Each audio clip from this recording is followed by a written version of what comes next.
to other tourism sites.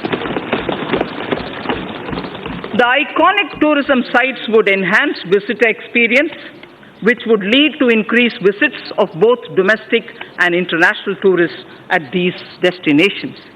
With the objective of preserving rich tribal heritage, a digital repository is developed where documents of folk songs, photos and videos regarding their evolution, place of origin, lifestyle, architecture, education levels, skill sets, traditional art, folk dances, and other anthropological details of the tribes in India will be stored. The repository will further be enriched and strengthened as we go along. Speaker, sir, now I come to saying what we propose about the banking and the financial sector. Financial gains from cleaning of the banking system are now amply visible. NPAs, meaning non-performing assets, of commercial banks have reduced by over 1 lakh crore over the last year.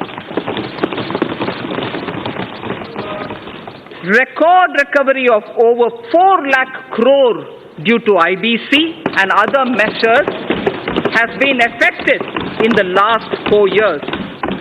Provision coverage ratio is now at its highest in 7 years, and domestic credit growth has risen by 13.8%. Government has smoothly carried out consolidation, reducing the number of public sector banks by 8.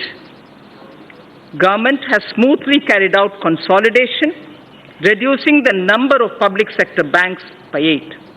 At the same time, as many as 6 public sector banks have been enabled to come out of prompt corrective action framework. We have enabled 6 public sector banks to come out of that situation.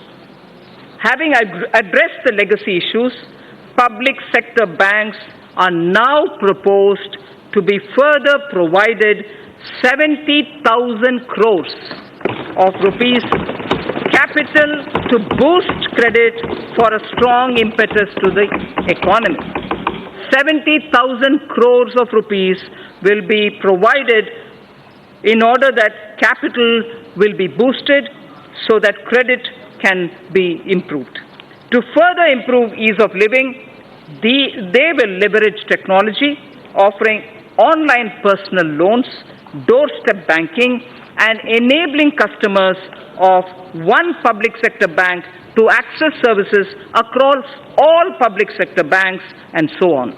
In addition, government will initiate steps to empower account holders to remedy the current situation in which they do not have control over deposits of cash by others into their accounts. There is an issue now. Unknowing to them, there are money being deposited into accounts, and that is creating a lot of problems for customers. So we will be addressing that also. We will initiate steps to address that problem. Reforms will also be undertaken to strengthen governance in public sector banks. Non-banking financial companies are playing an extremely important role in sustaining consumption demand as well as capital formation in small and medium industrial segment. NBFCs that are fundamentally sound should continue to get funding from banks and mutual funds without being unduly risk-averse.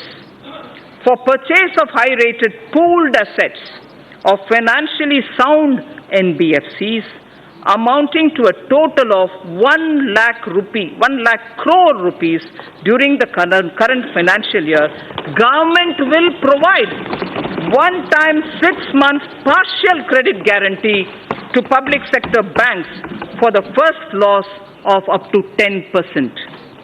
I shall read this again. For the purchase of high-rated pooled assets of financially sound NBFCs amounting to a total of 1 lakh crores of rupees during the current financial year, government will provide one-time 6 months partial credit guarantee to public sector banks for first loss up to 10%. Further, Reserve Bank of India is the regulator of the NBFCs.